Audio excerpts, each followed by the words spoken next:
Wak, kisah pertama yang akan aku ceritakan malam ini dikirim sama Wak kita yang bernama Anis. Halo Mbak Anis.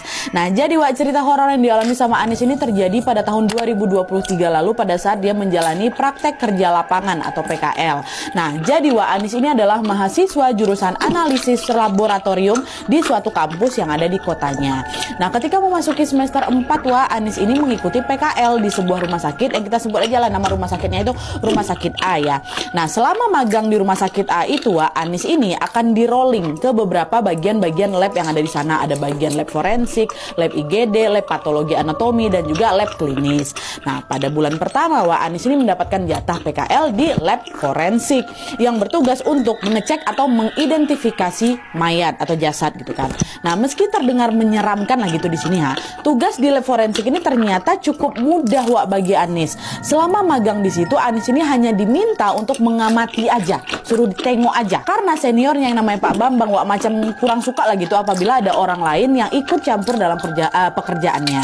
Nah, setiap kali ada mayat yang harus divisum atau harus diotopsi, Pak Bambang ini selalu bilang sama Anis, "Mbak Anis, kamu nggak usah ikut ngevisum ya, cukup kamu lihat aja prosesnya kayak gimana." Kata, "Oh ya baik Pak, siap," kata gitu. Pokoknya di situ tugas Anis ini betul-betul hanya mengamati dan mencatat apa saja yang sudah dilakukan sama Pak Bambang, dah kayak gitu, nggak boleh sentuh sama sekali lah kayak gitu.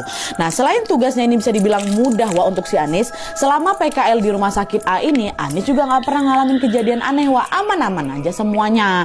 Tapi memasuki hari kelima, disitulah Anis mulai merasa ada keanehan di situ. Nah, jadi pada malam itu sekitar jam 11 malam katanya, Anis ini masih di rumah sakit untuk mengerjakan laporan yang harus dikirim ke dosennya. Tapi karena laporan itu belum selesai Anis ini pun memutuskan untuk menginap tuh di Rumah Sakit A. Memang biasa juga kayak gitu dan tepatnya dia nginap di ruang lab analis. Dan untungnya waktu itu Anis juga nggak sendirian.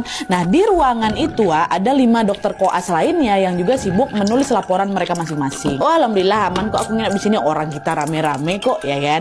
Nah, adalah tuh nugas lah Anis di sana. Nah, pas lagi fokus nugas ini Anis dengar ada suara hantaman dari pintu. Dan ternyata yang ngedengar suara itu nggak cuma si Anis saja, 5 dokter koas yang lain itu denger juga. Mereka bertatap-tatap langsung, kalian ada dengar nggak suara barusan? Kata mereka. Iya aku dengar kata mereka. Kencang kali suaranya. Ada apa ya? Kata si Anis kayak gitu. Nah, karena penasaran, salah satu dokter koas yang di sana yang namanya Dokter Aan pergilah itu keluar buat memeriksa pintu. Tapi pas dicek di luar nggak ada siapa-siapa Nah, nggak lama kemudian ada hawa dingin tuh. Nah, dia tiba-tiba masuk ke dalam ruangan, bikin semua pada merinding itu waktu itu. Nah, karena pada merinding semua, perasaan mereka juga sama-sama nggak enak, panik keluar, ada apa nih, tuh lari lah semua kan, lari ke ruang UGD. Nah, by the way, ruang analis ke ruang UGD ini cuma hadap-hadapan aja ya kan, lari semua.